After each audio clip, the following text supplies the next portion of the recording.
ఆడవాళ్ళకి ఏమైనా కష్టం కలిగితే అక్కడ కూర్చోబెట్టేవాళ్ళు. గర్భిణీ స్త్రీలైనా కొంచెం వయసులో ఉన్న వాళ్ళైనా అక్కడ కూర్చోబెట్టేవాళ్ళు, కొంచెం రెస్ట్ ఇచ్చేవాళ్ళు. వాళ్ళు చేసిన కొంచెం పని అయినా సరే మళ్ళీ డబ్బులు ఇచ్చేవాళ్ళు. ఆటో ఛార్జీలు కూడా ఇచ్చేవాళ్ళట, ఆటో ఛార్జీలు కూడా ఇచ్చేవాళ్ళు కరువు పనిలో. ఈ రోజు ఉందా?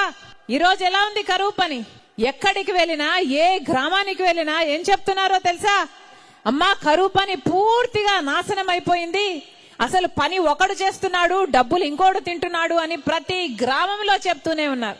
అసలు ఉపాధి హామీ పని అన్న దానికి విలువే లేకుండా పోయింది. కనీసం మంచినీళ్ళు కూడా అయ్యారమ్మా ఈ రోజుల్లో అని చెప్తున్నారు. పని కూడా ఎంత ఇస్తున్నారు అంటే ఎప్పుడు ఇస్తారో, ఎప్పుడు ఇవ్వరో, ఎందుకు ఇస్తారో, ఎందుకు ఇవ్వరో ఏమీ అర్థం కాకుండా ఉంది తల్లి. వారానికి కనీసం 3-4 రోజులు కూడా పని ఇవ్వరు.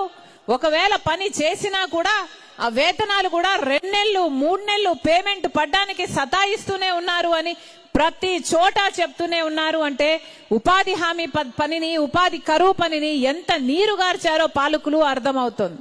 ఇప్పుడు కేంద్రంలో బీజేపీ పార్టీ అధికారంలో ఉంది. కేంద్రంలో నరేంద్ర మోడీ ప్రధానమంత్రిగా ఉన్నారు. ఈ ఉపాధి హామీ పని అన్నది కాంగ్రెస్ పార్టీ తెచ్చిన పథకం. పేదవాడికి అన్నం పెట్టే పథకం, పేదవాడికి ఒక గ్యారంటీ, నాకు ఉపాధి కల్పించాలి అని, నేను పని చేస్తే నాకు జీతం ఇవ్వాలి అని ఒక గ్యారంటీ పథకం ఉపాధి హామీ పథకం. కానీ ఇప్పుడు కేంద్రము ఖర్చు పెడుతున్నది దాదాపు సంవత్సరానికి 86,000 కోట్ల రూపాయలు ఉపాధి హామీ పథకం మీద ఖర్చు పెడుతున్నారు. కానీ ఈ డబ్బులు మొత్తము పేదవాళ్లకు పోతున్నాయి, లేకపోతే స్కాముల కింద పోతుంది. బీజేపీ పార్టీకి రావట్లేదు కదా, అందుకనే ఈ పథకాన్ని మొత్తానికే ఎత్తేయాలని చూస్తుంది ఇప్పుడు బీజేపీ ప్రభుత్వం.